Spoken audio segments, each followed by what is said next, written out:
Chavez coming at you today with a Veve OMI update video. Guys, if you're new, welcome. For not, welcome back. I love y'all. Everyone say hello to Dashi. Hello, Dashi. Commenting, liking, and subscribing is a free way to help support the channel. Non-free ways are Patreon and smashing that super thanks button down below.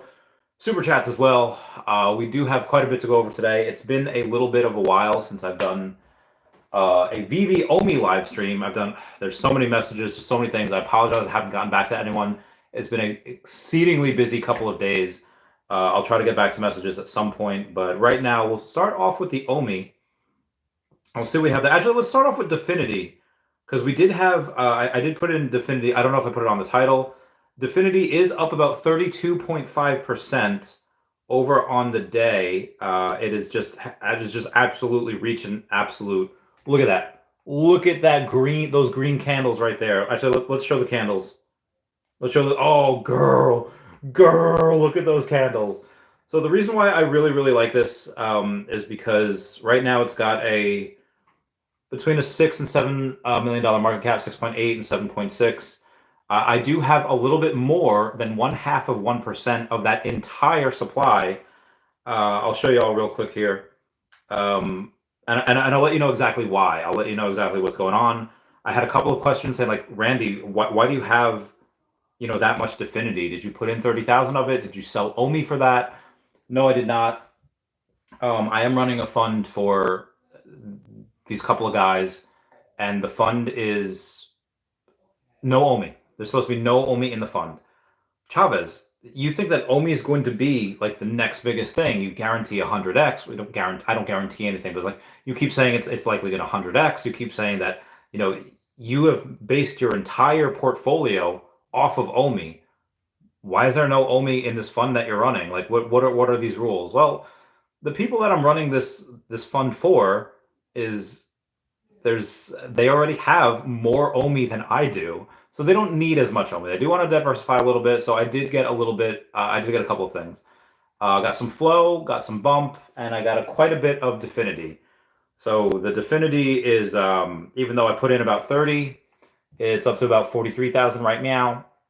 A little bit of ETH there. I probably should have put in more yesterday. Obviously, shoulda, coulda, woulda. Going over to the to another account. I got a good amount in flow, about 40 over there, and then about 10 ETH. So there's just, again, just being transparent with the fund. It's a very small fund right now. It's about 100 or less than 100K, but that fund will likely get bigger. Take on a separate client tomorrow. Generally, what I'll do is I'll take on money at no less than 10,000 per client. Client tomorrow is actually a friend of mine, so I'll take on an extra 5K. I'll pretty much just be putting him in OMI because he doesn't have anything anyway. I did this years ago with Tesla, where if somebody only had like anywhere from like 1 to 3,000, it's like, okay, well, what do you do for them? If you want them to have at least some Tesla, but one share of Tesla takes up their entire, couple thousand, what do you do? It's like, okay, well, I believe in Tesla more, so I'm going to go and put them in one share of Tesla as opposed to Illumina, as opposed to Fastly, as opposed to any of these other high-tech growth stocks or tech high growth stocks. And, that worked out. So now here, when I have other people that have never been investing before, I will put them into OMI. Just because, again, I know what's coming. And it's not like I'm saying that with oh, hey, Chavez, you know something that we don't? Well, I mean, know a lot of things that other people don't, but sorry, I'm almost a little tipsy right now. So I'm going to be a little bit more blunt tonight than usual. But it's going to say, well, we all have the same available data. It's just I interpret that data differently, and I come to a vastly different conclusion than most of the rest of the world. And that's why I'm putting my friends into OMI. And again, I put these guys into OMI if they had if they didn't already have OMI, but they already do. So obviously doing very well on flow, doing pretty good, doing very well on Definity, and then we have obviously a little bit of bumper and then a little bit of ETH in there as well. The ETH I'm really just waiting for a trade. I should have really put it more into Definity, but a little late now. Again, I do have more than 1/2% in that. But let's go over to the OMI here and see how that's doing. OMI's down about 6% on the day, but despite being down, or actually 5% on the day, 4.9. Despite that, we're still at 00104, so we are still in the double zeros. We're not yet, and it looks like it's kind of fighting there. It looks like it's kind of fighting to just like go down, but someone's either defending the floor or just there's a lot of buy orders at that price. Speaking of which, and I'll get to Bitcoin in a second. It's 1.1 million in volume. I'd obviously like to see a bit more, but this is better than the 600,000 that we, sometimes get. 279 million in market cap. Actually, it's actually should be like 310, give or take. That I think CoinGecko is a little wrong on that. Bitcoin was at 70,000 this morning, even though it says, well, Chavez, I can't find the wick.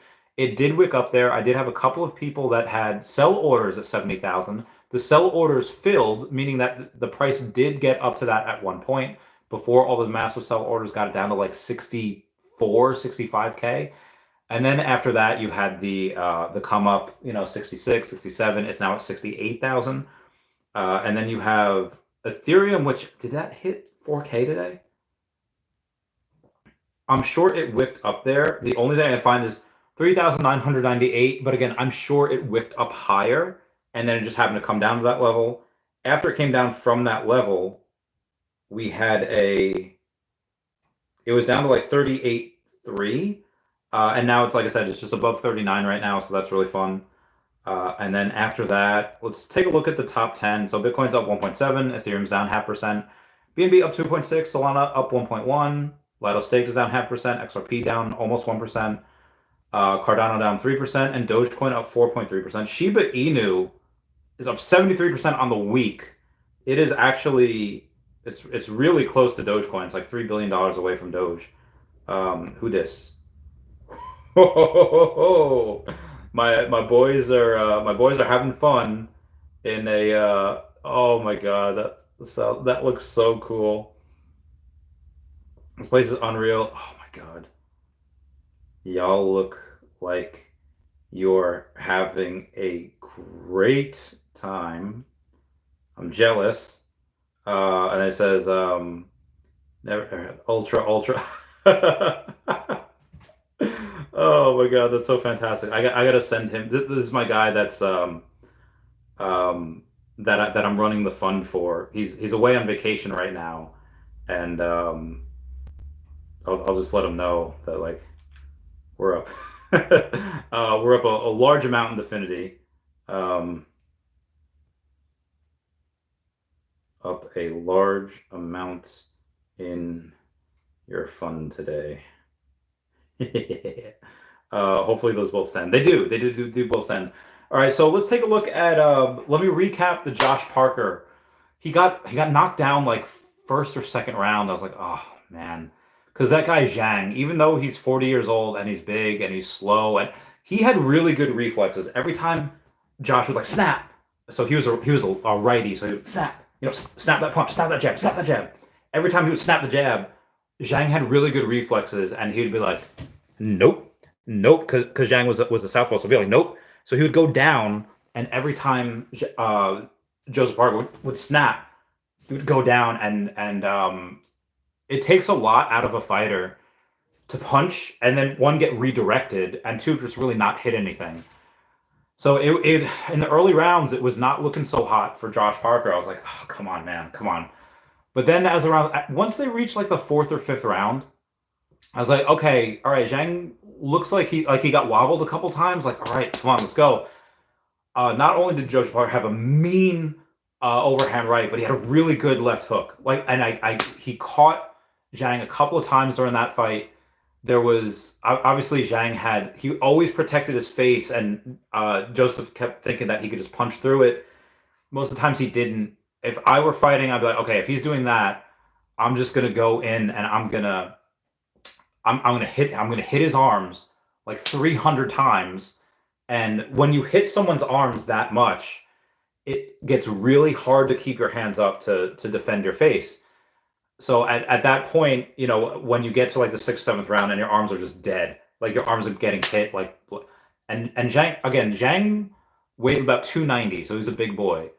But Joseph Parker was 247, and I don't care how big you are. If somebody weighs 247 pounds and they're constantly, they're constantly hitting your arms, you're gonna feel that eventually. So again, that's what I would have done. But it didn't matter. Later in the round, he kind of caught Parker again, and he had to take a knee. He was like, "Oh, that kind of messed me up a little bit." He got up, but he just kept at it. He kept throwing. They kept throwing around the same amount of punches, but because Zhang was so slow, again, he had really good reflexes for defense, but he was so slow that he hit Parker maybe half the amount of times that Parker had hit Zhang. And Joseph had this really good left hook. It was just snapping at his head, snapping at his head. And it was beautiful. So obviously, when Joseph Parker came out to the ring, he had that Veve vest on. When he took that vest off and he was fighting, he had the Veve shorts on. He had the Veve logo on the trunks, which was great. And then he goes, and I don't know who's going to fight next, but I don't know if the next fight's for the title or if the fight after that's for the title. But he's been champion before. He'll be champion again, and this is really, really good for you. So automatically now, Parker's collectibles are definitely going to sell out because everyone and their sisters, like on Twitter, on Facebook, they're like, "Oh my God, look at Parker go." This is not as an extreme example, but wind the clocks back a year, and there's multiple different TikToks. You could be on scary TikTok at 3 in the morning. You could be on funny TikTok. You could be on Harry Potter TikTok. There's a lot of different TikToks you could be on depending on the algorithm. But two of the separate ones were, okay, there's NFL talk and then there's Taylor Swift talk. And they were completely separate up until, 8 months ago. Maybe like 7 months ago. Because then, she was dating Travis Kelce and then she started showing up at the game. So come September, Swift talk and NFL talk started merging, and I was like, that's really cool. So now I feel like you have a lot of the Veve fam, which had never really been into fights before. A lot of them had never really been into this type of thing before. You have these older fight fans like me and Marquin, and you had a bunch of like older fight fans that are just going like, "Hey, here's the link to everything. Here's what you could do to watch," and they're like, "Hey, this is a really good round. Here's how we're scoring it. I was literally out to dinner, and I had to tell my friends like, "You guys have to give me a little while until this fight ends," and it went all 12 rounds, and then we had to wait for the decision after that. They literally like had to take a step back because like, he wins, oh, my boy wins. I was like freaking out and like, we're gonna like switch tables, Chavez. You need to like calm yourself. And I was like, so it was a good it was a good day, and I missed like half the dinner because I was just watching this on my phone. The place we went to didn't have the fight. I was like, "Are you kidding me?" So, yeah, let's take a look at his collectibles because now they're definitely going to sell out. If they weren't before, they're definitely going to sell out now. Let's see if I have it up here. I do, and then I'll go in and see what people are. Oh, I got to show my boy this real quick. Yeah. My boy didn't know we had Definity. Yeah, I put in maybe, I don't know what I put in, like 28K. We're up now. Picking up package from, ooh, nice package. Oh, I wonder, what's the package? Good booze? I wonder if he's doing that. I wonder if he's getting that. Okay, where are we at here? And I must confess, I still believe. I don't ever see that Tenacious D cover of Hit Me Baby One More Time. Because obviously you have Jack Black that's voicing Kung Fu Panda. We have Kung Fu Panda on the app. And then I guess at the end of the movie, it is Jack Black, half of Tenacious D. And they're singing Hit Me Baby One More Time because, if you're Kung Fu and you're hitting people, that's just what they sing, and it sounds great. Anywho, let's take a look at Josh Parker or Joseph Parker here, and let's take a look at what we have. So we have the normal boxing gloves, 825 of them, which really means 735 times 20. So we have the 735, and these are all going to be blind box. And then you have the 825 or 735 of the poster of him, which is really cool. So you have to add another 735, and then the secret rare. So the black gloves are the ultra rare, and then you have the poster that's an ultra rare. Then you have the secret rare. It says 342, but because they're doing Take away 90 from that, it's going to be 252. 1722, it's going to be 20. So again, it's only going to be $34,000 that they're going to make on it. But again, that will definitely sell out. And that's going to be on the 13th, I believe. Yeah, that's going to be the 13th. Tomorrow we have, I'm not going to be able to go live for it because again, I have to onboard that new client to the Chavez, well, my fund or a separate fund, and he's going to go. So I have to go meet him at the bank. So I won't be able to go live tomorrow, but, and again, it's not a ton of money. It's 5K. But I'll manage money starting at minimum 10,000. Basically the terms are lock it up for a year and I'll take like 17%. For him, I'm only going to charge 10% because it's such a small amount, but I feel like he'll bless me up anyway at the end of it. But yeah. So anywho, let's see what we got here. And when I go and I talk to these guys, like, oh, you're not just going to get like 50%. When I talk to them and I get them on, it's like, hey, you're going to do like a 5, 10x, sometimes 20 or 30x, you know. Anywho, obviously with him, he's going to be very surprised when it does like a 50x, you know, by this time next year, if not more. Anywho, let's get to some of the news here. Let's get to see what I actually titled this freaking thing. Boxer, what's next in Veve Sport? All right, so if I'm watching a fight before Veve, you know, let's say like we're gonna have different times in our lives. It's gonna be like AV and BV, after Veve and before Veve. And before Veve, I just not really pay attention to any of the sponsors on there. I wouldn't. I just, or even if they mention it, I'm like, all right, you know, whatever. But now that I'm older, a little bit more in investing, and especially super invested in Veve, I'm like, okay, now that I know what people look for and marketing, and now especially that everyone on Twitter, everyone on Facebook, everyone on Instagram, on Telegram, there was like, Joseph Parker, hashtag Veve, and like, what is this? What are all these fans that are talking about him and Veve? Like, and they'll look into it, guys. And you don't think that, I don't know what we paid him, or yeah, I don't know what we paid him for that. Or maybe we didn't pay him anything. And like, hey, we have, and I won't say who, there's a lot of very, very big brands, like everyone knows who they are, that are trying to get on Veve. And what Veve can do is they're like, okay, we'll take y'all eventually. And they can go and say, hey, we are literally telling this big conglomerate that that they have to wait. But we'll go on and we'll give you something. Just let us put our logo on your trunks, on your shirt, you know, thank us. And then you can come on our platform before these guys do. And that is, you know, if you ever watch Seinfeld, you know, George Costanza, I have hand. Veve now, not only do they have a really big hand, that hand will get bigger and better as time goes on. And their hand's only going to get bigger. And everyone else that's trying to get on Veve, be like, I don't care what I make. I just want to be, like, there's going to be people, let's say like Jonah Hill, right? Jonah Hill, I think he made like $60,000 for Wolf of Wall Street because of Martin Scorsese. Oh, who the fuck directed that? Excuse my language. And I'll tell you why in a second. Why he made so little on that. It was by, I'm pretty sure it was Scorsese. Can I see who the fudge directed this?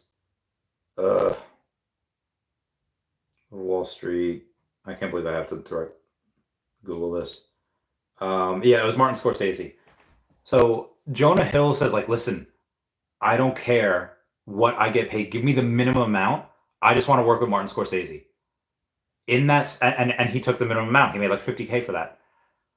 So in that same breath, I'll say, you're going to have athletes, well-known athletes, that are going to say, like, I don't care what other people have gotten paid. I don't care if I'm going to get paid minimum or nothing. I just want to be on the app.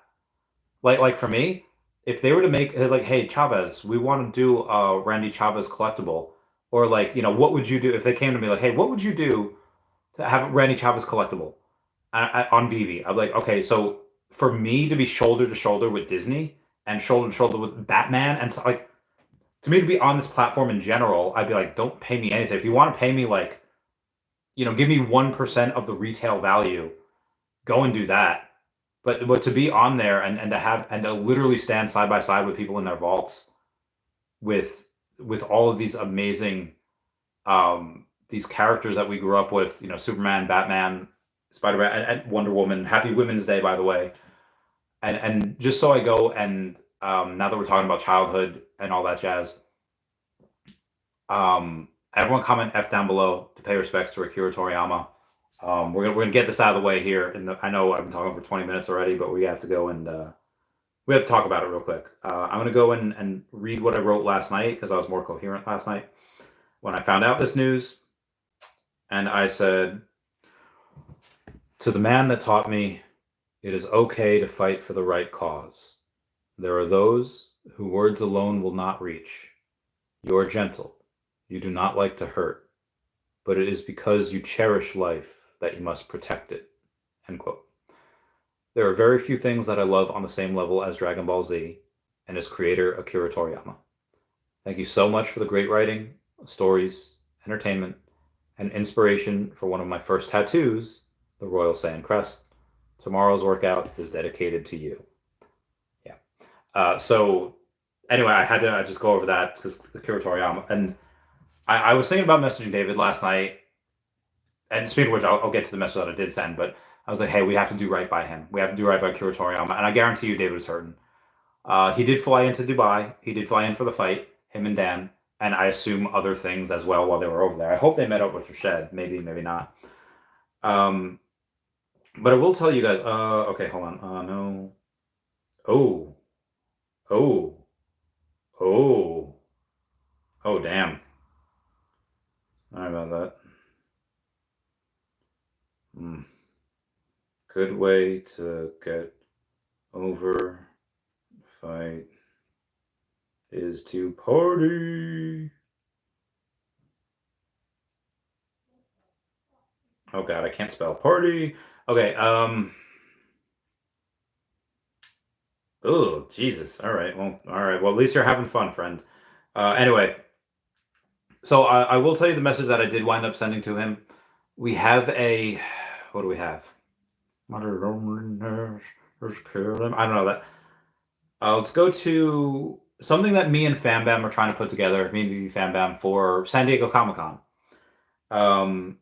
Right now, it looks as though as July 25th at 10 p.m. Pacific Standard Time, we are all going to go to see Deadpool 3. I asked David, like, hey, can you let me know the schedule? We don't want to go and do this on a night that you have a Veve after party or Sunday's party. I was like, well, we don't know the night that we have planned, so we'll work around it. So on Thursday night, again, July 25th at 10 p.m. Pacific Standard Time, you have a bunch of the Veve fam. We're likely going to go and rent out a movie theater, or at least one of the screenings in a movie theater, and we're going to see Deadpool 3. So if you're in the area and you don't have to go to the con, you don't have to do anything. It's not a gold logo thing. It's just anyone in the fam that wants to go. We will go see a movie at that night, and that's what we're going to try to do. So I'll keep you posted as details go on. But yeah, that's going to be a good time. And it seems like now the Veve party will be on the Friday or the Saturday, and Mr. MC1's party will be on whichever day that's not. So again, just keeping y'all posted on that.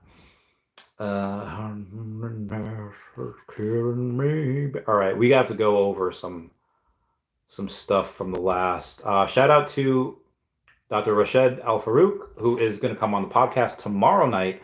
I think it's going to be about 6 p.m. Eastern Standard Time. I do have to make a thing and send it to him because I'm not sure which one it's going to be. But like I said, I'll keep y'all posted. All right, let's go to the rest of the tape. Here. All right, so 1:37 p.m., which is owned by Gary V, is reportedly shutting down. Gary V has not posted about it yet, but we'll keep on that. 1:37 p.m. has 58.1 thousand followers over on the Twitter. Yep, US is looking good. It's looking good. Flow, Definiti. This, okay. Last 24 hours. In the last 24 hours, Veve announced the entirely new verticals to their platforms, sports and music. They're now sponsoring professional boxer Joe boxer Parker while he competes on the world stage, which he won. Pay attention because everything can change in the blink of an eye. That does come from the OMI community manager, Foster Hilt, and I can't wait to see what else he's teasing there. Comics and Crypto goes and posts, first appearance Yoda on the blockchain. Digital collectible is dropping soon on Cryptoys. I'll go over that real quick. Does first appearance matter? I think it does, but I also think it's not the end all be all. I've said this before, I'll say it again. You have something like Charizard first appearance. The first edition Charizard is not the first appearance Charizard that we have. I've said this before. Okay, well, then why is the first appearance one, or why is the first edition the one that's like the most valuable? Well, it is because that's when things started to get popular. You had other stuff in Japan. You have some Charizards that are only released in Japanese. It's fine. Things didn't really kick off until Wizards of the Coast started to go and mint those cards. And then, again, guess what happened? And the first appearance Charizard is still valuable. The first appearance Charizard is still... it's still worth a lot of money. It's just not worth as much as that. All right, so Chavez, where are you going with this? Okay, so basically what I mean is that Wizards of the Coast is the one that printed all of these first appearance ones. It's not like baseball where you had like Fleer, Okichi, you had Topps, you had Upper Deck. You didn't have all these different companies printing all these different cards. You just had Wizards of the Coast. With Veve, you mostly just have Veve. Yeah, there's first appearance Todd McFarlane Batman, first appearance Becky Cloonan Batman, there's Eddie Riso, but there is just the first appearance Batman. Well, Chavez, what happens when you have like other ones? Like the first appearance Flash on the blockchain was on Hero, even though it was a card, it was a playing card. The first appearance of Flash actually does go to Hero, but because it's not on Veve, I don't think that's really going to matter as much. Like you take a look at the Supermans, like right. The first appearance on Veve, that's like $400. The first appearance of an interoperable Superman that you can self custody is like $60 over on like McFarlane. Okay, well, I thought Web3 purists really loved their interoperability. Why aren't they going there? It's because they don't have that audience. It's because they don't have that. I mean, also there's a lot that happened with Trevor and a lot of the cronies over there that really did the wrong thing and left a really bad taste in people's mouths. So that obviously had something to do with it. But it seems that a lot of these, I don't want to say lies, a lot of these alternative facts that people were trying to purport. It's like, okay, well, first appearance is the end all be all, and again, I think first appearance definitely does matter. But when it's on a platform that's either dead or dying, is that really going to matter 5 years from now? I mean, I'm sure that the Nickelodeon NFTs, the first appearance of Tommy Pickles on the blockchain, even though again they're not statues, they're just little 2D JPEGs. That might be worth something to a couple of people. Like, okay, even though nobody likes it, there's going to be a couple of people in the world that are like, you know what, that's a little historic. I like that. Yeah, the big daddy Randy Chavez going and saying like, how much he hates it because of X, Y, and Z. I did that rant a couple of years ago. Yeah, I get that. That makes sense. But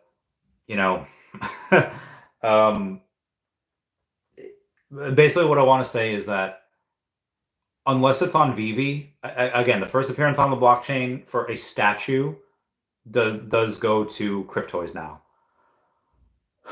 But because they're not doing well. Like I don't know. I don't think any other platform. There's no other platform that's profitable. Like there's other platforms that make money. Like I think DC Comics still makes money every week, even though it's a very small amount.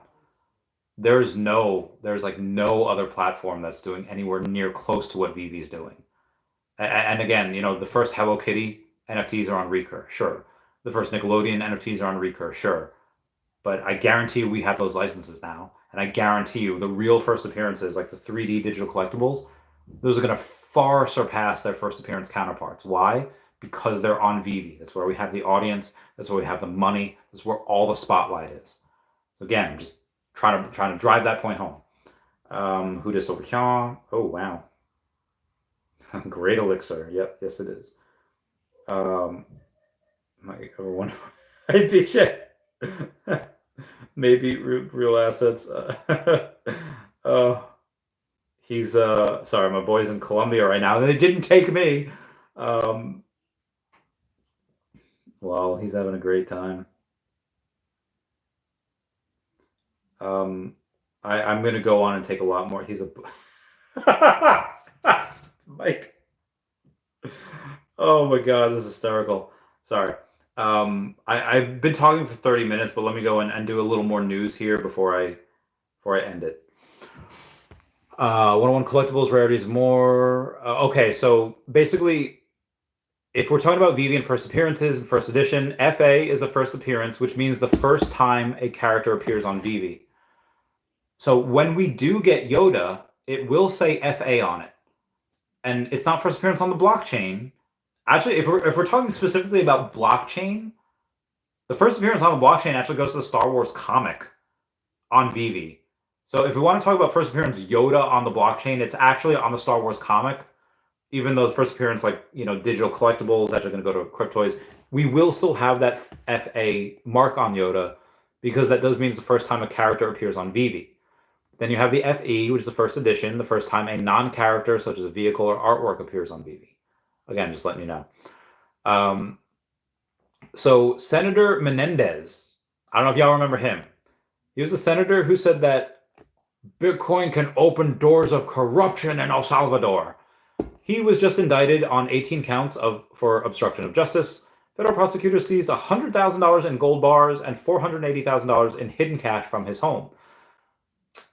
Senators be crazy. It was 1 year ago yesterday that David Yu had retweeted Elon Musk. He did that a lot in those days. He hasn't so much anymore. Ron English was in Spaces the other day. I was speaking with him. It was really cool.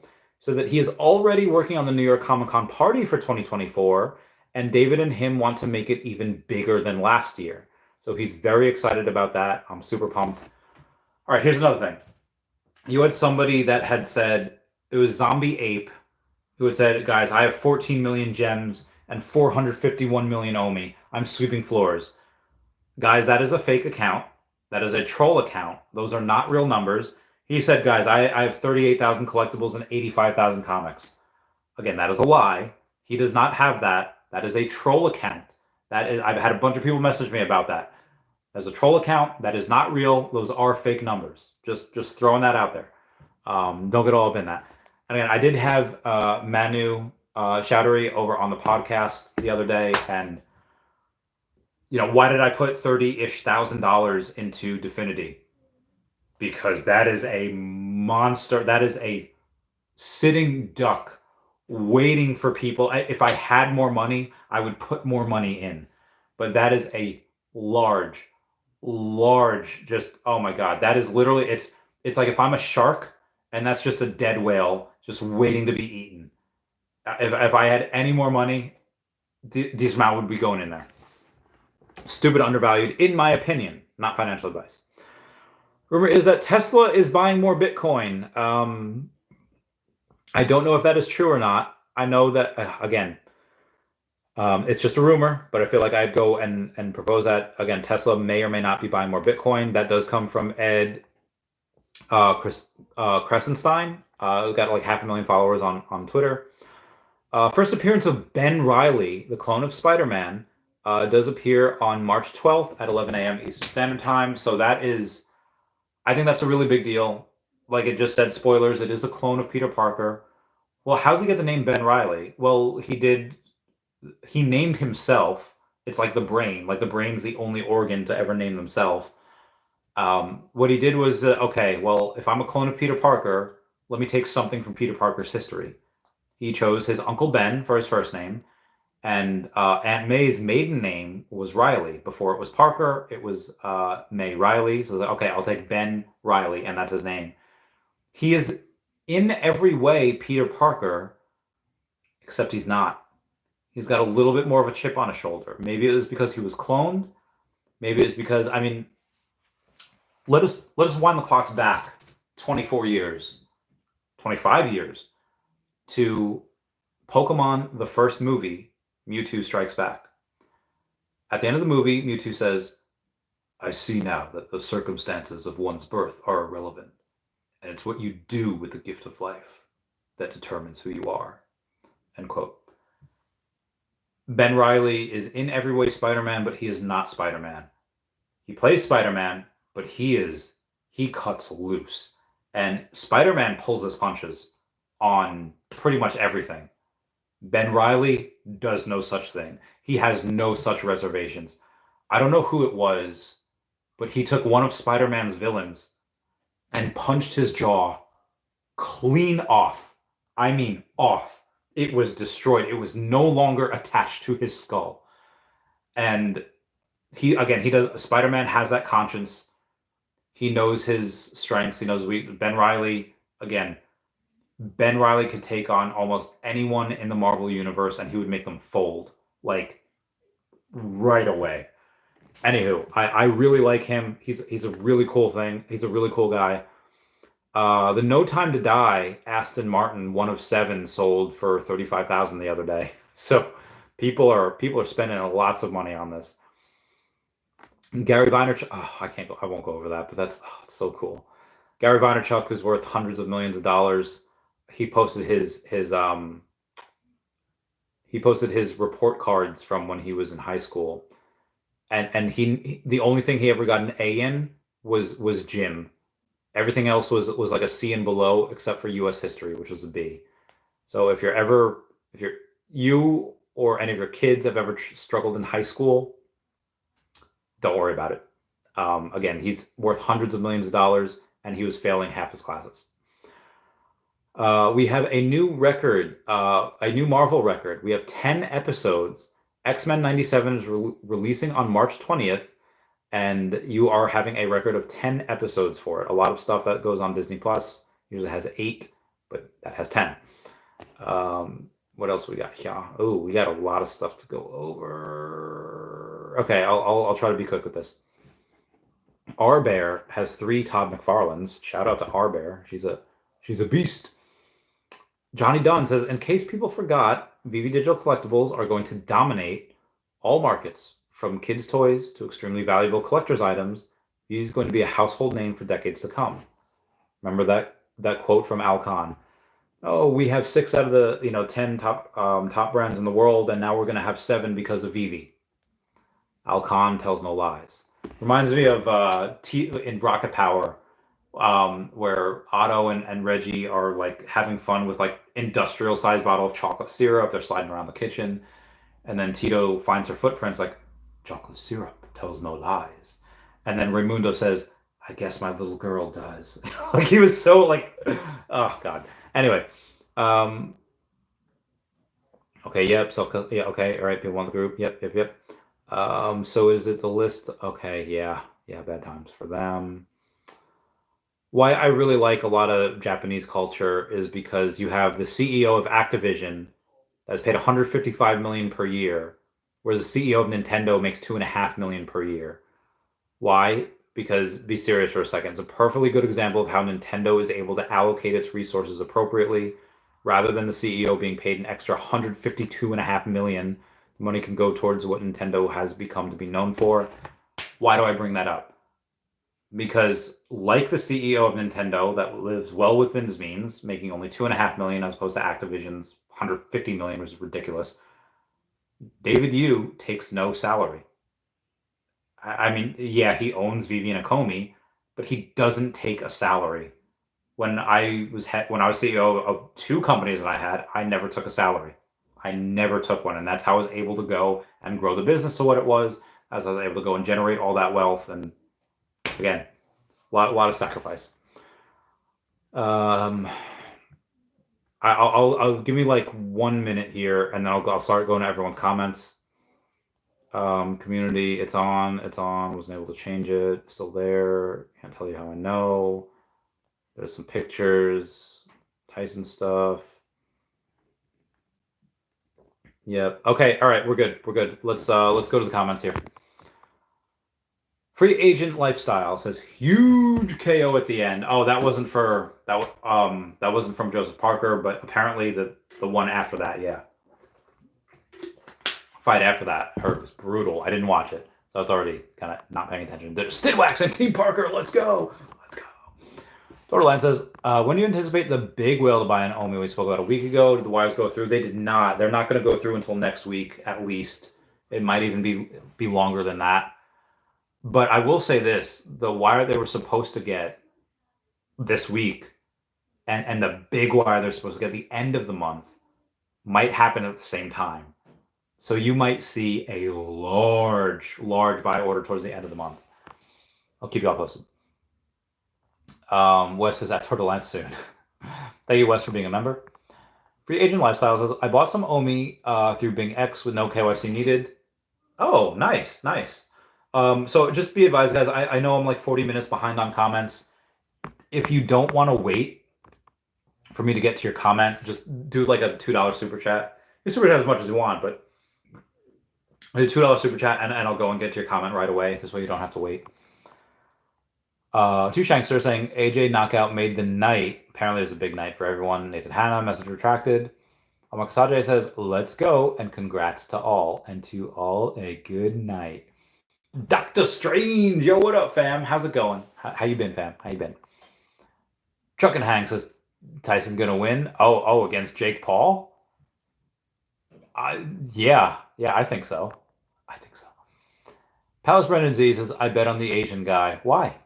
Like Veve's repping Joseph Parker, and you bet on the 40-year-old slow as crap Asian. All right, you know what? That's it's fine. It's fine. You can, Dirk Latte says, when is the fight was hours ago. How's Brendan Parker already won? He did. Wallace King says, great seeing the Veve fam sponsor in the ring. Oh, that was so cool. The Veve logo was legit. Dirk Latte says, oh, I see. Yes, you do. Prince Toby saying, Tyson's going to beat the crap out of Jake Paul. He better get folded like an origami folder harder than my laundry. Folded harder. You did not say folded harder than Gwen's back.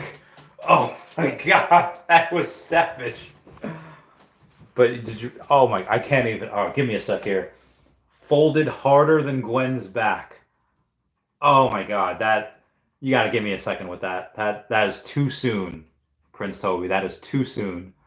Oh my god, that was savage. In the Amazing Spider-Man. Oh man, bad times. I still cry whenever I see that. That's sports betting education. You know what I was saying? Who the fook is Parker? Parker is the winner and interim champion. He's about to be a title holder at the end of this year. Dr. Strange as well. Roguery says, any update on Bit4X? How much OMI have you stuck there? I don't have any OMI there because I never keep my stuff on exchanges. At least I'm not that crap exchanges. And again, it could be on Coinbase, it could be on Binance. It doesn't matter. Any exchange can go down at any time. Yeah. Yeah. So I would say there was 22 billion on Bit4X. Consider that locked up for now. Again, I never had anything on Bit4X more than a day. Omar Sajay says, Veve is going to be such a big brand. Oh, yeah. Don't I know it? Foge says, I'd buy a first appearance. Right? Thanks, man. I would like to... I'd buy one myself. I'd think that'd be great. Omar Sajay says, best country to do the sponsor, and a lot of princes were there. Yeah, I guarantee you had a bunch of those sheiks over there. Be like, what is Veve? And they download Veve and they're like, oh my gosh. Be great. I can't wait to have Rashid on tomorrow. Foge says, for now, I'll just like the video. Thanks, Foge. Oh, says rip Akira Toriyama. Yeah, man, that was some bad times. Oh god, I can't believe he's gone. Oh god, I really can't believe that. She got to... Oh, very nice. How much? Oh my god, the entertainment was beautiful.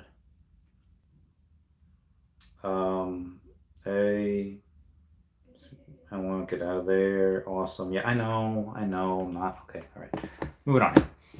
My loneliness is killing me. I'm just gonna plug you guys in because I'm a little low on battery there. There you go. All right, how was it? Prince Sobe says, Randy collectibles would be awesome. We can get Air Force Randy in a white tank top, Randy meowing, animated, ripped Randy, and drunk philosophical Randy. Oh, meow, meow, meow, meow, meow, meow. I would totally rock that animated meow.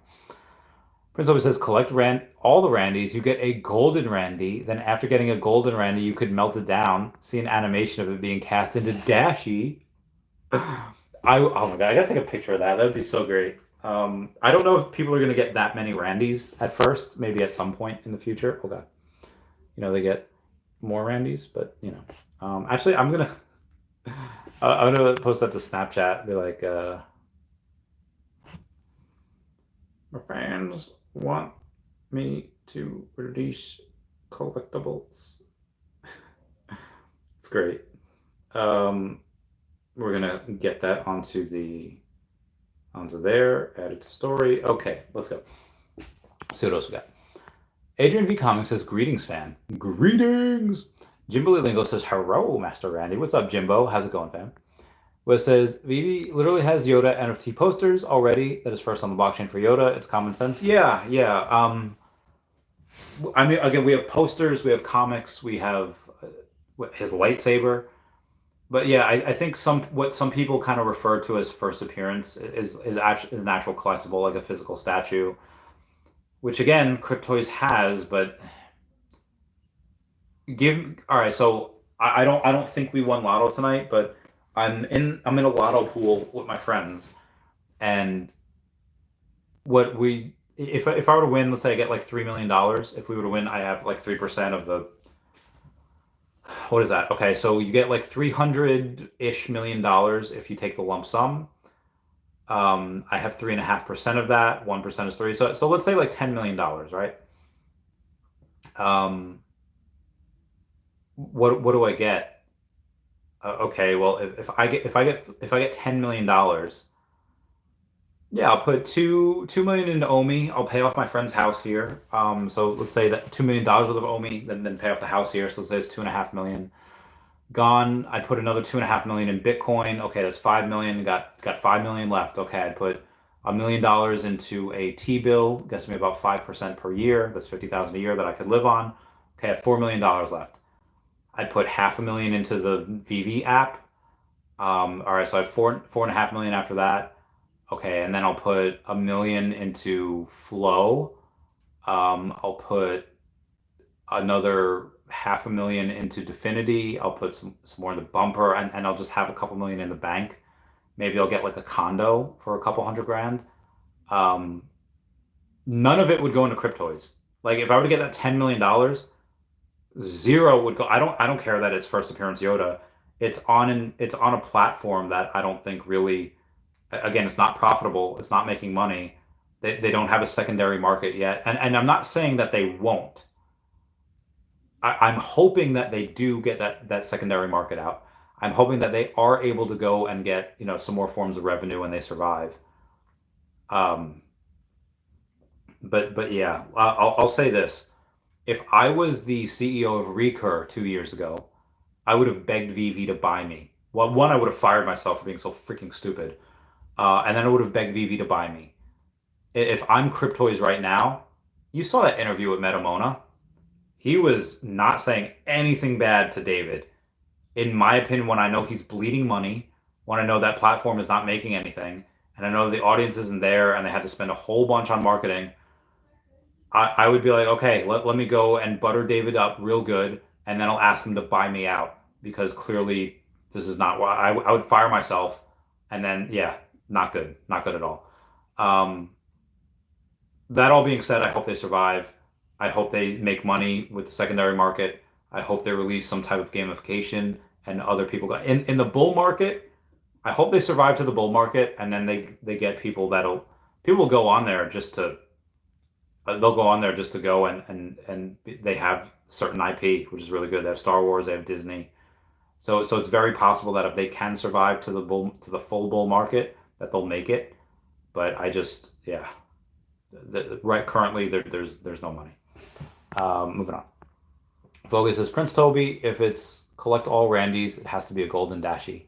Well, I mean Dashi's partly gold for airdrop. We need first appearance Rugrats if we get Nickelodeon. I mean Rugrats did drop on Recur, but again they're 2D JPEGs. They're really not good. They're really not something that there's really nothing special. Again, they got some of them wrong. Go to that video from years back. It's horrible. But yeah, you need to, and maybe you get two Tommies. Maybe you get Tommy in a red shirt because he was in a red shirt in the pilot. You get Tommy in a blue shirt, but you need him with a screwdriver. Don't give him a freaking chili dog or whatever he had in his hand. Give him a screwdriver. Give Lil her bow. Make sure they have the clan of the duck symbol, for filling Lil's shirt dress. Give Angelica pigtails. Give Susie Carmichael something, maybe a bike from that one episode. Get the parents. Get Stu and Dee Dee. Dee Dee looked like she was always lit AF.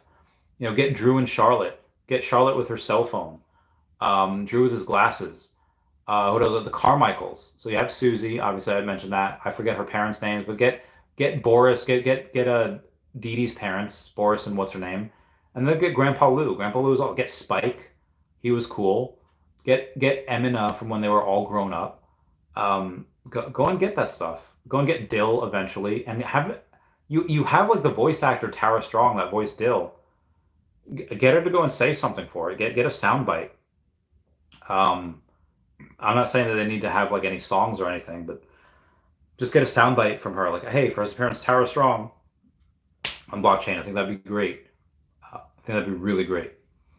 Moving on here.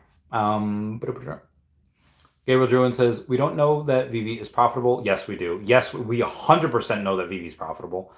We don't have access to their income statement. I mean, you could tell on the blockchain how many they grossed, like 250 million over the last 3-ish years, not including the secondary market. We know exactly with it. We can estimate what they bring in, but no clue of expenses. Veveverse market. Well, again, the Veveverse that they do have to pay for, I'll get back to you in a second. We have a super chat from Stidwag saying, Secret Rare animated Riptar. Okay. Riptar, gotta find that Riptar. Yeah, that was, they had a whole ass musical. They didn't have Care Bears, they had the Dummy Bears. They had a lot of really cool stuff. They had bowling stories, they had mini games. Like the video game for N64, the Rugrats Visit Paris video game, that was really fun. I remember having a lot of fun playing that game back in the day. But yeah, Riptar would be great. They had they had so many awesome things. They had Kimmy in the later seasons with her mom, I forget her name, and the little frou-frou dog that they had, Furfro. It looks like a Furfro. But yeah, they have a lot of that. Where was I though? Gabriel Druin. So Veveverse is really mostly being built by Cavernous. And we're not 100% sure who owns Cavernous. Now you have Anthony Duca, who's the CEO. He'll be coming on the podcast at some point. But you have him going, and they're exceedingly busy. But when you go and you take a look at, okay, how do they operate? They had to have a Series A funding round, or so they had to have a certain amount of funding rounds, and we don't know who owns them. So I'm really curious to see how much Veve's paying them, how much of that actually goes to Cavernous, how much goes to the owner, how much goes to what their ownership breakdown is. But yeah, we don't know how much that's costing. The marketing, licenses, game development. Well, again, the game development is really going to be taken care of by Cavernous, with their Veveverse, because that gamification is going to be in there. The marketing guys, I'm letting you know right now, I don't know who's in charge of marketing over at Veve. Whoever's in charge of marketing either has their hands tied behind their back and they're not allowed to do their job, or Veve is saying, or yeah, it's that. It's got to be that. Veve is saying like, hey, you can't do this, you can't do that. We don't want to grow crazy yet. And then, because again, if I was doing anything, like when that Aston Martin came out, I would have immediately gone to every single journalist that had covered the movie, or that had covered Aston Martin, or that had covered NFTs. Like, guess what we're doing? We're a billion-dollar company. We're a multi-billion-dollar company. This is what we're doing with MGM, with James Bond, Legacy Media, Legacy, all these. And you would have seen it everywhere. Lamborghini, same thing. Like all of these different cars every single time. If I was in charge of marketing would be through the freaking roof. But again, because whoever's in charge of marketing over there is not doing that, I can only assume that Veve is saying, "Hey, you can't do these things because we don't want to go grow too quickly." So I guarantee you the marketing budget is next to nothing right now, and the person that's in charge of marketing is probably making next to nothing as well. But Veve is 100% profitable. Focus is yes, Nickelodeon. I know what you meant. Prince Toby, what's going on, fam? Saying Rugrats is so mid. Okay. Listen. Before the Nickelodeon Renaissance, with Angry Beavers and Hey Arnold and Rocko's Modern Life and SpongeBob, there was Rugrats. Like before that Nickelodeon, like Rugrats, probably the start. It was very hard to make cartoons. Like you didn't make stuff for kids. Like, all right, back in the day, the cartoon stuff was super kiddie. Like it was super kid, like baby stuff, and it was not good. But then in the 90s, you started getting honest to God effort going in. You had good stories, and you had and again, a lot of it's gotten better, but it really started in the 90s. And Rugrats is kind of like that pioneer. Like, hey, we're gonna take some risks here. Like we're gonna like that episode where it's Mother's Day, and Chucky doesn't have a mom. It wasn't this nuclear family. Like in the 60s, 70s, 80s, you had like Welcome Back Kotter, you had Happy Days, you had all of these like happy-go-lucky families, and everything was everything was so proper. And then you had Married with Children, in the 80s and 90s, and it was great, it was amazing, but that's the first of its kind. It was that trailblazer. But most everything was really just like everything's this big happy family, everything's wrapped up in 30 minutes or 22 minutes, whatever. And with kid stuff, again, it was really Gargoyles, Batman the Animated Series, Spider-Man the Animated Series, and Rugrats really first on Nickelodeon to really ever break that barrier of things where they aren't happy-go-lucky all the time. Where you had this, okay, Chucky's mom likely died of cancer or AIDS or whatever. You have these things where you get some really tripped out stuff, and they have to deal with issues like, and I get it, some of them are silly, and they're supposed to be, but that's literally the first cartoon I think to ever really address dementia, where Tommy's dad Stu hits his head off like the monkey bars or whatever, and he forgets who he is, and he thinks that he's a baby, and Tommy goes into his room and he's like, my dad is gone, and he's looking at pictures of him and his dad when his dad was his dad, not who he is now, and he's like crying. He's like, I miss my dad. My dad is gone. My dad is no longer here. And I was like, oh my freaking God. So I get it that there's a lot of silliness that happens with Rugrats, like fear of going down the drain and fear of, other stuff. But you had some really powerful stuff there as well. You had like the Ghost of Christmas Futures with Chucky and all that, saying like, hey, Chucky, here's what would happen if you were never born. And everything's a shit. Tommy's like a dumpster baby. Not Helga. Angelica's obese. Phil and Lil are wild children, and Betty and her husband, I forget her husband's name, Howard. They're like, Howard is like schizophrenic, and Betty is. It's just, oh my God, it's scary. So I get it, but there are some really good stuff with Rugrats as well. So SpongeBob, oh God, Avatar. Avatar and Legends of Korra are probably some of the best animated shows ever. Not just what Nickelodeon put out, I mean ever. And so even though Avatar is the better show, it has more high ratings on Rotten Tomatoes. It is so good. There's even the bad episodes of Avatar, or the episodes I don't like, they're still good. Again, I'll say that again. Even the episodes of Avatar that are the worst, and the episodes that I really don't like, they're still really good.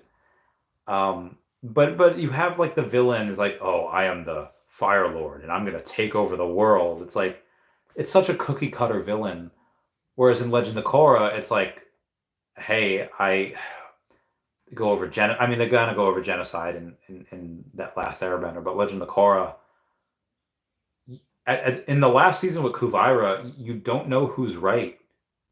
It's a very compelling question who you're going to side with. Is it Korra or Kuvira? And it's so good. And it's the nostalgia and the you gotta leave just everything is beautiful. And again in Avatar: The Last Airbender, you have these kids. You have Katara's like 14 and Aang's like 12, and they're learning from like these old guys that are all like 60, 70, 80 years old. Like you never really see a bender in their prime. You never see a water bender, or you never see them where they're like 25 to 35 and they're just murderers. They're just monsters. But in Legend of Korra, they're all in like their late teens, and they're just like they're killing it. So you have, instead of these like 12 and 14-year-old kids learning from these senior citizens, you have these kids in their late teens, early 20s learning from benders in their 40s and 50s. So it's a lot. You get to see benders in their prime, and you get to see them do really, really well. So yeah, I understand Avatar, Legend of Korra, TMNT, far better option. No one wants to collect babies. Reddy once said, I quote, "Babies are gross." Yeah, I mean, babies are just. Listen, I'm all for advancing the human species and repopulating the planet, and I love sex, but babies are just like useless. Humans in general are useless until they're like 5, and then they can start to get you things. Hey, hand me that, go get that, and it's just a lot of work. And from what I've seen, it's like parents never really know their kids. Like they know their kids when they're younger, they know everything that they do, and but kids start to keep secrets. And kids start to say, okay, well, I can't say this in front of my mom or dad. I can't do this in front of my mom or dad. My mom and dad would never approve of this. And then they keep secrets. And then you never really know your kids, because your kids have this secret lifestyle that, hey, okay, well, I have to act this way in front of my parents, in front of family, and then I can act my real self in front of my friends that don't judge me, my friends that kind of take me for what I am. And then obviously, as you get older, you be like, hey, I know this is you, but you shouldn't do this X, Y, and Z. And your good friends will tell you that, but um, you don't really get to really be a friend to your kid until they're like late teens, early 20s, where you just have to. I don't know. They cause you a lot of strife and a lot of stress. Like you can't do that. Like kids want to do things, and doing things are fun, but you have to be like, hey, there's so many intricacies of growing up. There's so many intricacies of how do you handle this social situation, and it's just, for me, it's not worth it. I know that everyone really wants to have a successor, but I think it's really better to have the Chavez line die with me, just because I don't know the rest of my family.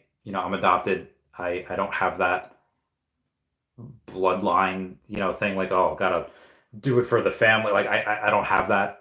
So maybe that's why it's probably better. And again, my childhood wasn't exactly the greatest. I don't want to have to relive that, or make that anyway. Um, but I think there's something for everything. Like you could have Rugrats, and you could have SpongeBob. You could have Avatar: The Last Airbender with Legend of Korra, and you could have TMNT 2012. You could have Angry Beavers, which again is really silly and crazy. But then you could have Hey Arnold.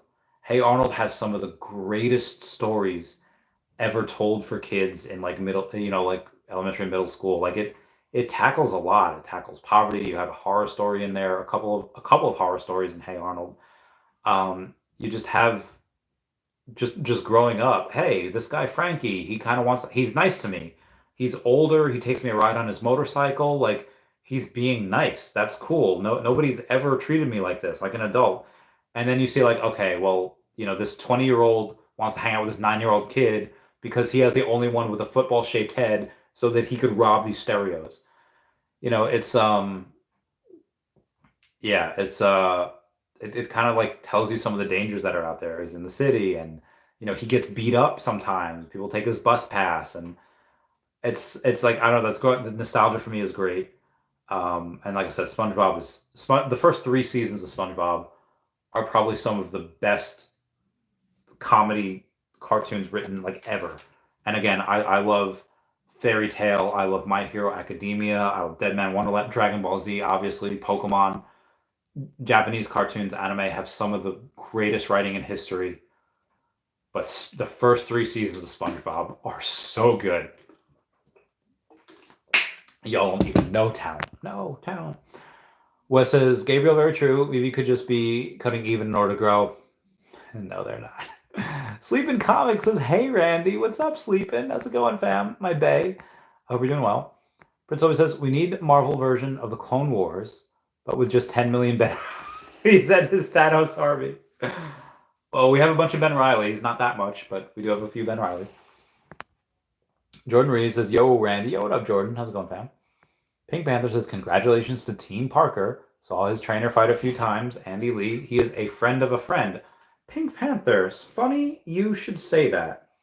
Because I have a friend. We'll call him Potsy.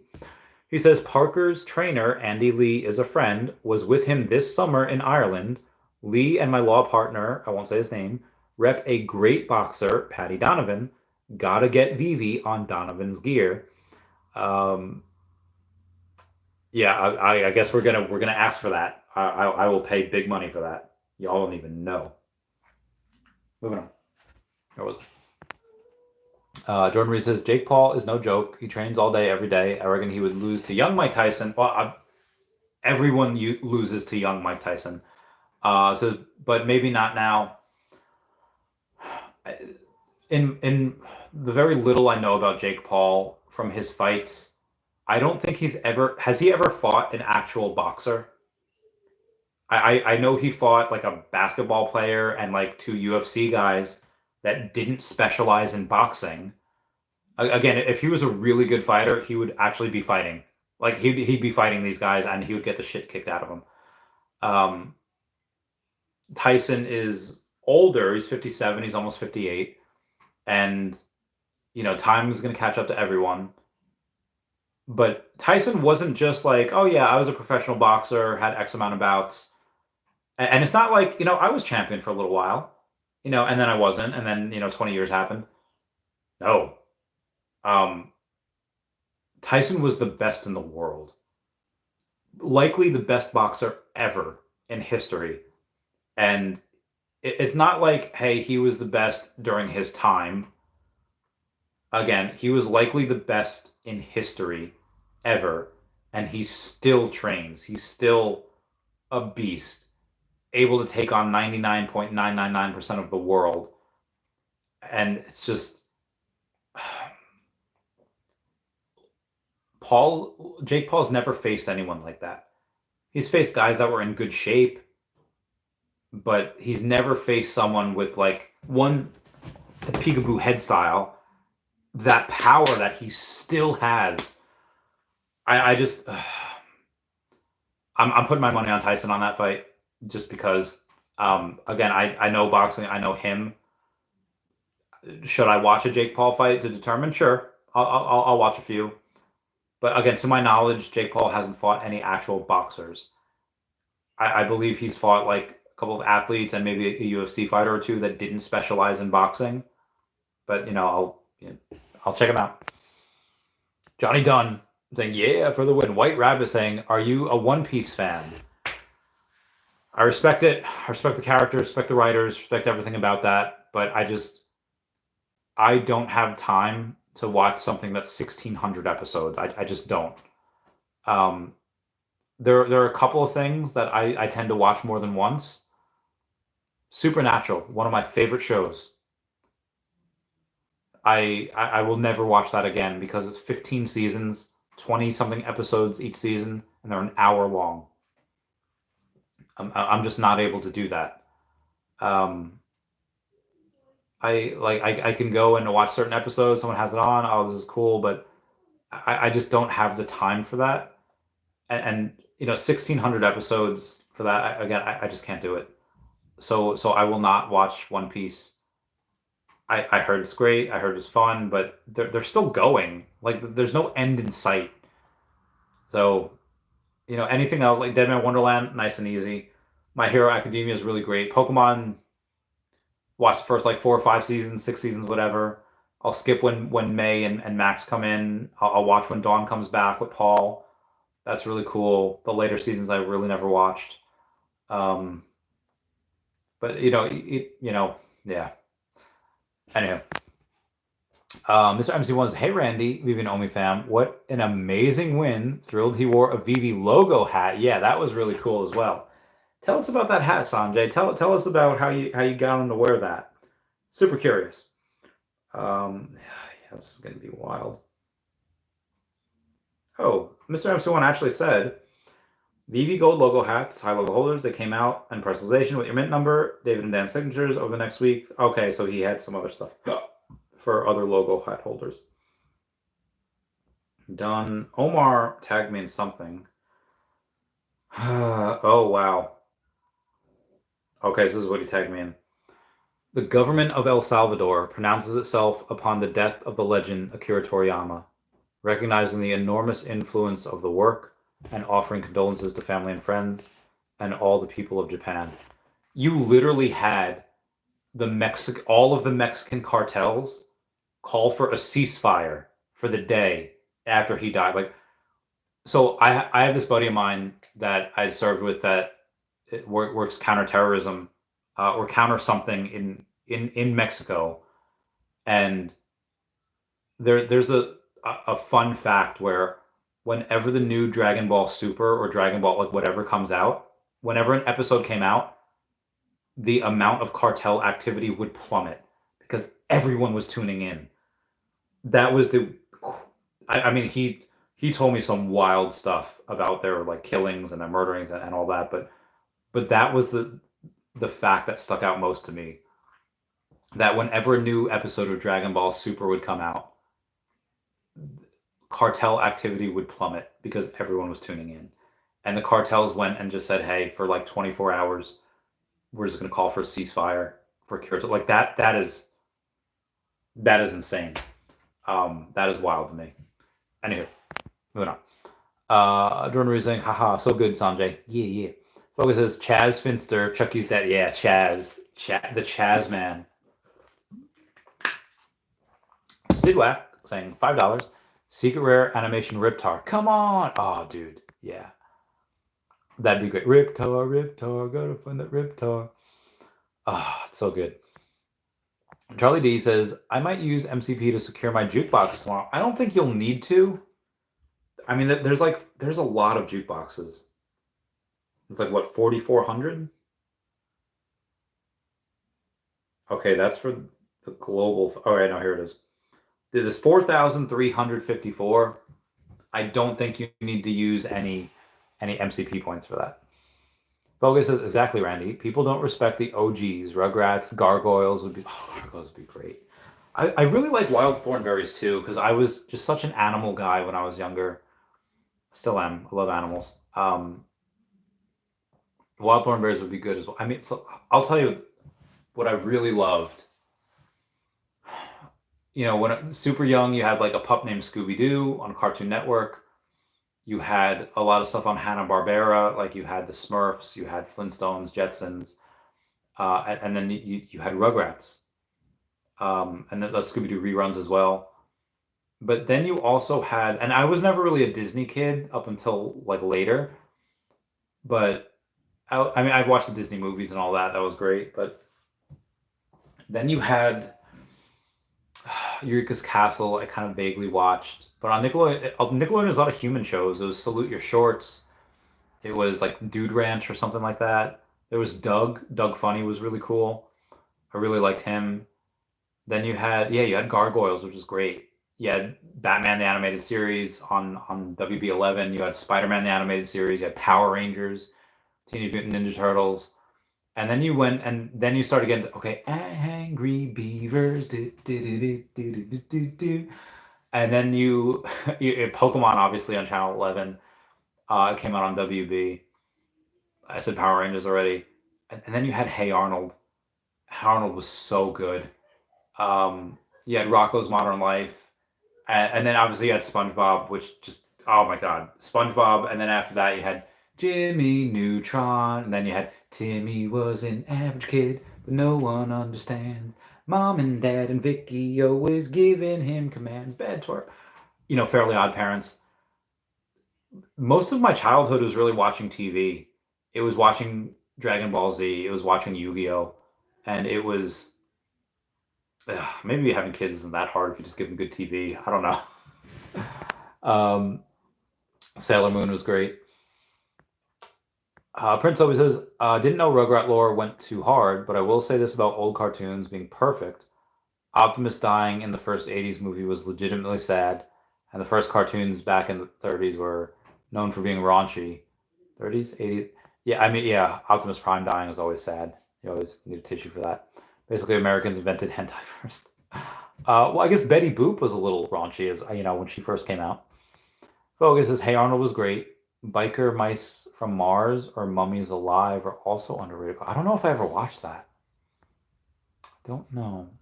I mean, if we're going on Cartoon Network, you had Two Stupid Dogs. You had Ed, Ed and Eddie. You had Johnny Bravo. You had Space Ghost. You had so many good things, and you should watch. So anyone that's here watching and that has this nostalgia for old cartoons, I'll tell you what you should really watch. YouTube, the Scooby-Doo Project. It's 18 minutes, but watch the Scooby-Doo Project. It's canon. It's real. Y'all should watch that. And speaking of, showing you things on my phone, I'm going to go and ask y'all if y'all could just smash that like button. Okay. Like, that's a free way to help support the channel. Non-free ways are Patreon, smash the super thanks button down below. Super chats as well. Dark Lodge says, you need to make more videos and lives. I ran out of Randy. I'll do another live tomorrow. I have a podcast tomorrow with Rashid Al Farooq. Maybe I won't. I don't know. Omar Casada says, Pro the Doge and Andre just made a video about the Doge comeback. All coins to the moon. Pink Panther says, Jake Paul rip and pasta. Omar saying Tyson will win by biting the ears. Oof. Big oof. Dan O says Tyson lost to a journeyman fighter 20 years ago. This upcoming fight is such a money grab. Maybe it is a money grab, but maybe it's not. And again, I put that journeyman, destroying Jake Paul. White Rabbit says the One Piece manga has sold over 500 million copies, which is on par with the likes of Harry Potter. The Straw Hat Crew on Veve would be great. Do you foresee more anime collectibles anytime soon? Yes, I do. I don't know when. It could be, it's likely going to be several months. Again, they just launched sports and music. I would not expect anime or manga for several months towards the end of the year. Cool Mo says, hey Randy, if I get any alpha at TWC, I'll send you an update tomorrow afternoon. Thank you. Be looking for what I find tomorrow in an update that you can share with the fam. I'll DM you. Thank you, Cool Mo, and thank you for being a member. Prince Sobi says, if you have an issue with One Piece's time, just watch One Piece. It's 80% shorter and entirely free online. Basically, just no filler, One Piece, with all bad pacing cut. So, 85% of people hate filler. They don't like filler. It's a filler episode. If you like the characters, why don't you like... And again, I know what you're saying, and that's great. That would probably be perfect for someone like me, but if I like the characters, I want as much content with them as possible. Because it's more time I get to spend with them. It's more time I spend laughing. It's more time I learn about them. That's the people that you love. Like, I like bad episodes of Friends or Seinfeld that, nothing happens. I like that. It's still funny. If it still makes me laugh and it makes me feel good, I don't care if it goes to the story or not. Like, Fairy Tail has a bunch of filler, but those not everything has to be crazy dramatic. Not everything has to go and be adding to the story. Can't we just if there was a show about the real Randy Chavez? Yeah, there'd be people like, I want to know about his business deals. I want to know about the training for these things, the PI stuff. I want to know what his romantic life, what moves the story along. But then there's going to be people I want to see Randy go on an adventure with his friends. I want to see him take a road trip or fly out somewhere. The first time he was ever on a private jet, first time he ever flew first class, the first time they're gonna want to see, everything, warts and all. Like, people hate Toy Story 4 because, like, oh, they didn't need it. Toy Story 3 was a perfect ending. Yes, Toy Story 3 was a fantastic ending. It was a great way to end the series, the trilogy. Chef's kiss. But it's not like Toy Story 4 at one, they added back Bo Peep, which I love. Two, they added like a horror element where they're literally trying to chase Woody, hold him down, cut him open, basically take his kidneys, they take out his voice box, or they're trying to. Scary. And then also you get to see more of your favorite characters. You get to see more jokes, you get to see more of these things. Like, they're I as much as it would be great for me to watch the one pace and for me to watch that watered down, I want to see it. I want to see it all, warts and all. I don't have time. Maybe one day I will. I don't know. Where was I? Foge says on Rocco's Modern Life. Good call. I had Doug theme song as my voicemail. Do do do do do do do. When I first got a cell phone, the whistle. He had Quail Man. Oh yeah, it was great. Don't forget Ren and Stimpy. Ren and Stimpy was great. Rocket Power. Rocket Power was so good. You had so many. We are riders on a mission. Action. Sorry. Biker Mice from Mars was 93. Maybe why I don't remember it. I was really like, I was a baby in 93. Mummies Alive 97. I don't remember. I remember the Beetlejuice cartoon. I remember when you wake up in the morning, it's all right because I'm saved by the bell. Saved by the Bell. Oh, Kelly Kapowski. Whoo! Every young boy's first crush. I think my first crush was either Sailor Moon or the pink Kimberly Amy Jo Johnson. Was Kimberly the Pink Power Ranger? Amy Jo Johnson follows me on Twitter, so like I'll show y'all something real quick. When you wake up in the morning, make it on time. A to the double J, Amy Jo Johnson. Yeah, so you can see, like, she follows me on Twitter. I've been trying to get her on, and she only. It's not like she follows like 100,000 people. She follows less than 1,500. I've been trying to get her on, and she just hasn't made it happen yet, and I want to so heckin' badly. Um, yeah, so it's like back in December, I was like, "Hey, you should come on the show to promote." And she's like, "Okay, send me a DM." So she followed me. I said, "It's like, hey, Amy, my name is Randy Chavez. I have a YouTube channel where I interview interesting people. And they can talk about the upcoming events, movies, etc. I'm a big fan and would love to get you on soon. What's your schedule looking like?" She saw it. I waited a couple days, and December 9th, like, "Hey, Amy, just seeing if you have any dates next week when you're free to come on the show." She saw it, never answered, but she still follows me. It's not like she saw it and then unfollowed, like, ew, heck, this guy. Um, yeah, the last thing that she had posted about was she posted on February 24th, and then she retweeted something on March 1st. I forget where we were going with this, but yeah, so that's the stuff. All right. Now where was I? Oz says Bionic 6, Silverhawk, Thundercats. Love those. Thundercats is great. I remember Transformers Beast Wars. Oh yeah, Thundercats is really cool. There's a lot of really cool stuff. Yeah, there was like a Beetlejuice cartoon. There was like a Ace Ventura cartoon. There was a lot of cartoons. Ozzy, there's a Mask cartoon. Ozzy says 80s classics. Thundercats is great. Oh.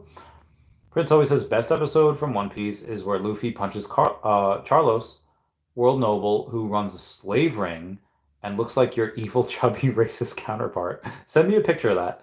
He punches him so hard the anime transforms to black. Oh. And white. Oh, black and white manga. Bo says at Ozzy, Thundercats was fire. Reminds me of Thunderbirds. Oh, remember G.I. Joe? Oh yeah. Go Joe. America. Heck yeah. World Police based on that. But to be frank, Ninja Turtles was the best cartoon in the 80s, 100%. White Rabbit says at Prince Toby, yes. Gabriel June says, do you think we can see a dip in OMI if the season 1 reward turns out not as good as expected? Well, it's gonna. Maybe. I mean, people might not be as happy to stake it on the app, but bronze tickets are going to have a lot of utility for. Obviously, because most people still have most of their MCP points, bronze tickets is not that priority, and the priority is right now OMI to NFT. So we will get OMI to NFT in Q2. I don't know when, but we'll get it.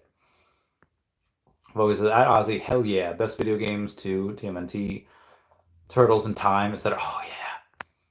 True Tech Junkie says, would love Animaniacs. When baloney in our sacks, we're Animani, totally insaniacs. Those are the facts. Akira on Veve. What's up, Randy? What's up, True Tech Junkie? You had like Looney Tunes, you had Baby Looney Tunes, you had like Tiny Toons, you had so many cool things. Okay, says Screech from Saved by the Bell, Dustin Diamond used to do some prize fights way back. I do remember that vaguely. I don't know why. I think he did a porn once as well. Yeah, it was strange. Prince Obi says there was a Rambo cartoon. It's actually kind of crazy. He battles terrorists in the show. It was actually kind of goodish. Okay, I'll take that. I'll take that.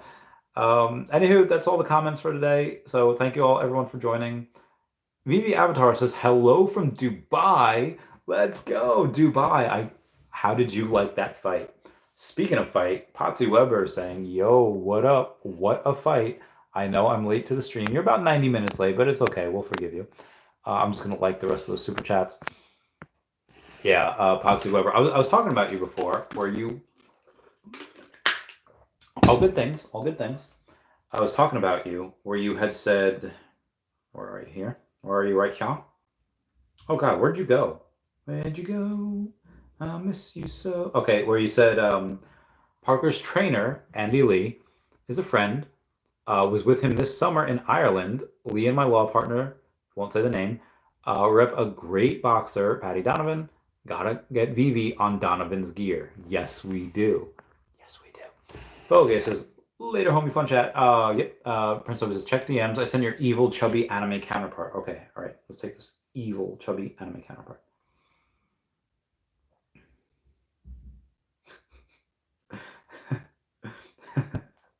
This is my evil, chubby counterfeit partner, or counterfeit terrorist hating. That's so good. That's great. I'm gonna evil, chubby counterpart from One Piece. It's fantastic. Oz says, great show. Love what Veve's doing too. I can't wait. So one of the other things, I'll put this in a video. You know, we're like 90 minutes in the show now, so nobody's going to see this. But what I really want to do, recently it came out that Reddit is receiving about $60 million from Google. And Google's giving them for their proprietary what's it called, data, where they say, okay, these people are having conversations about this topic, and it's a nice idea because they're getting that data from them, and I assume they have access to all the old data that Reddit has, but nobody cares about conversations that happened 7 years ago, or even conversations that happened, 3.5, 4 years ago in the pandemic. Like nobody cares, and also Reddit skews very, very left. They skew left, and because of that, they take there's not a ton of people on the right that's on Reddit, so you're really getting a one-sided biased view. It's like on Facebook. Facebook's very left. Google's very left. You see it in Google's Bard. It's very, very... If you were to go and say, hey, you can't go and represent the Founding Fathers as Black. You can't go and represent the Founding Fathers as Native Americans. You'll get fired for being racist. It's like, you can't be that inclusive. You can't have minorities everywhere, like on the moon landing or wherever there weren't any minorities. And it's like, yeah. So basically what I'm saying with this is that if Reddit can go and get $60 million from Google, and let's say they say, hey, Facebook, I'll give you the same data for $40 million. And okay, hey, Time Warner Cable, whatever, I'll give you that same data for $20 million. They can make a lot of money.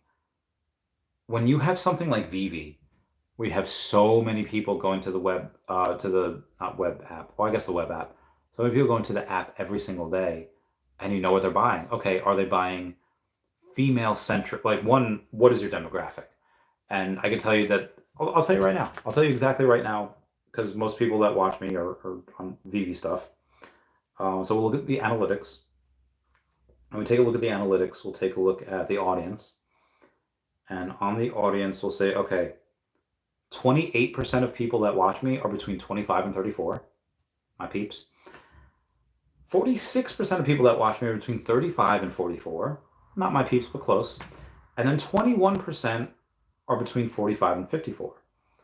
So that's, let's say 49, 89, that's 95, like 96% of people are between the ages of 25 and 54.